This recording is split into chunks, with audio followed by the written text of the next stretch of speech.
Hi friends, నమస్తే. నేను మీ Pramila. Welcome to వంట సాగరం. ఫ్రెండ్స్, ఇవాళ మన వీడియోలో వాక్కాయ పప్పుని టేస్టీగా ఏ విధంగా తయారు చేసుకోవాలో చూద్దామండి. మీరు మన ఛానల్ క్రొత్త వారైతే కనుక ఛానల్ని సబ్స్క్రైబ్ చేసుకొని బెల్ ఐకాన్ని యాక్టివేట్ చేసుకోండి. తద్వారా నేను చేసే ప్రతి వీడియో కూడా నోటిఫికేషన్ ద్వారా పొందవచ్చు.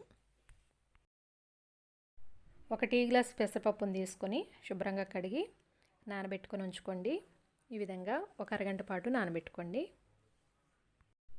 అలాగే వాక్కాయలను కూడా వాటర్లో యాడ్ చేసుకొని శుభ్రంగా కడగండి.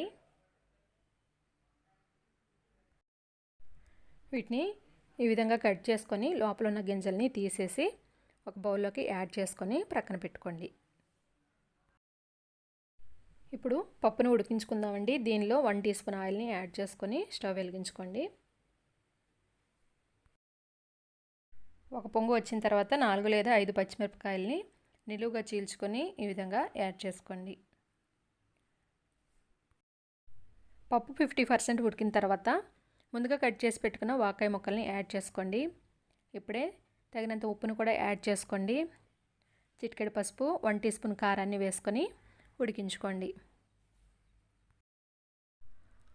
పప్పు పూర్తిగా ఉడికిన తర్వాత పప్పు గుత్తి సహాయంతో కానీ లేదా గరిటెతో కానీ ఈ విధంగా కదుపుకుంటూ మ్యాష్ చేసుకోండి. తర్వాత తగినన్ని వేడి నీళ్ళని యాడ్ చేసుకొని కలుపుకోండి. మీకు ఏ కన్సిస్టెన్సీ కావాలో ఆ విధంగా ఉండేటట్లుగా చూసుకోండి. కావాలనుకుంటే పలచగానైనా చేసుకోవచ్చు, లేదా చిక్కగా కావాలి అంటే అలాగైనా ఉంచుకోవచ్చు. ఇప్పుడు దీన్ని ప్రక్కన పెట్టుకొని పోపు పెట్టుకుందాం. పోపు కోసం ఒక చిన్న మూకుడులో 1 టేబుల్ స్పూన్ ఆయిల్ని యాడ్ చేసుకోండి. ఆయిల్ హీట్ ఎక్కిన తర్వాత 4 లేదా 5 వెల్లుల్లి రెమ్మల్ని క్రష్ చేసుకొని యాడ్ చేసుకోండి. తర్వాత ఒక చిన్న ఉల్లిపాయని ముక్కలుగా కట్ చేసుకొని యాడ్ చేసుకోవాలి. 3 లేదా 4 ఎండుమిర్చిని కూడా బ్రేక్ చేసుకొని వేసుకోండి. పప్పుని తాలింపు వేసుకునేటప్పుడు ఫ్లేమ్ని ఎప్పుడు కూడా హైలోనే ఉంచుకోండి. ఇవి బాగా వేగిన తర్వాత ఇప్పుడు 1/2 టీ స్పూన్ జీలకర్రని ఈ విధంగా అరిచేతిలో వేసుకొని నలిచి ఈ పోపులో యాడ్ చేసుకోండి.